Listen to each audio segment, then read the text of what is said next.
Assalamualaikum warahmatullahi wabarakatuh. Perkenalkan, nama saya Serta Ulfia. Saya akan menjelaskan sedikit presentasi makalah kami Ulumul Quran kelompok 1 yang berjudul Al-Muhkamat dan Al-Mutasyabih. Saya akan menjelaskan apa itu Al-Muhkamat dan Al-Mutasyabih.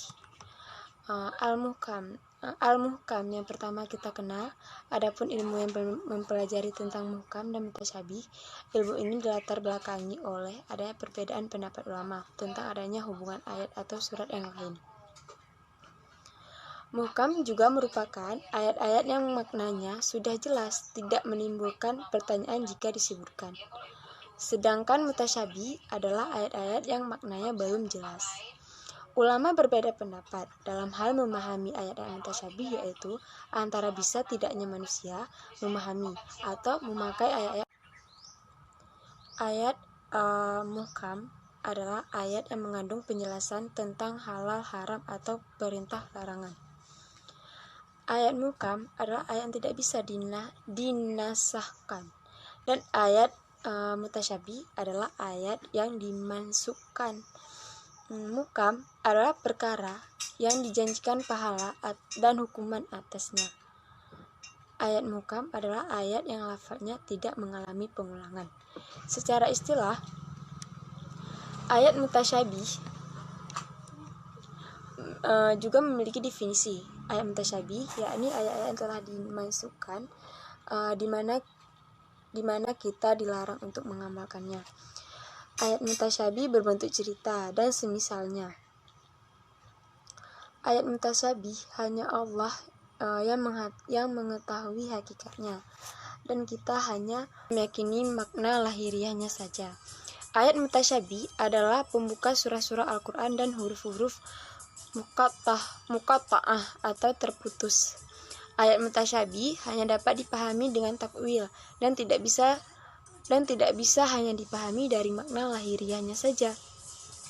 Ayat mutasyabih adalah ayat yang terkait dengan hal-hal gaib dan hanya Allah yang tahu makna sebenarnya. Oke, berikutnya akan disambung oleh Nadia. Terima kasih. Assalamualaikum warahmatullahi wabarakatuh. Perkenalkan, nama saya Nadia dari kelompok 1. Saya ingin menyambung presentasi makalah kami yang sudah dibuka oleh Sarita Ulfia. Tadi sudah jelaskan yang A.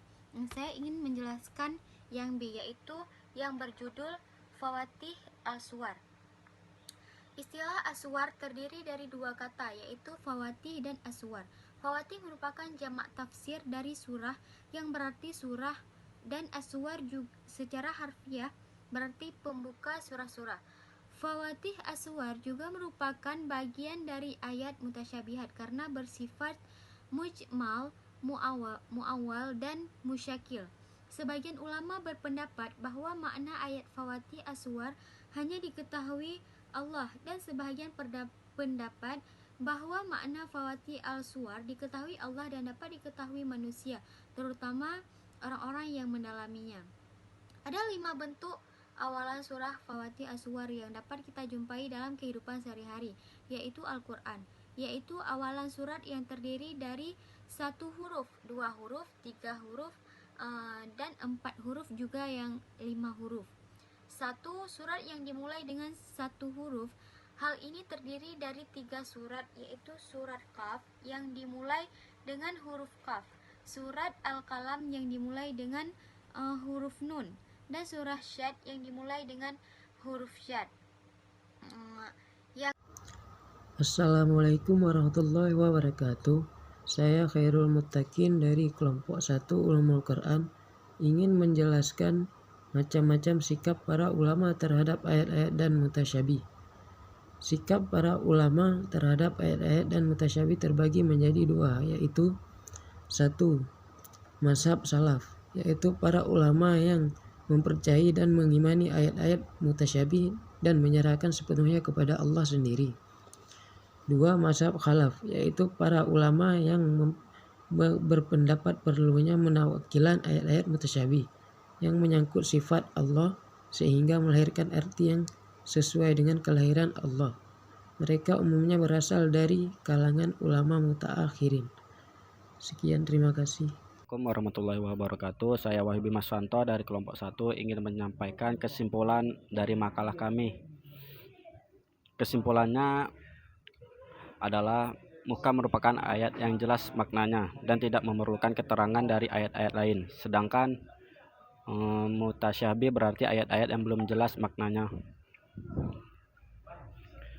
dan mempunyai banyak kemungkinan takwilnya atau maknanya yang tersembunyi dan memerlukan keterangan tertentu, atau hanya Allah yang mengetahui sebab adanya ayat mutasyabih ialah karena Allah subhanahu wa ta'ala menjadikan demikian.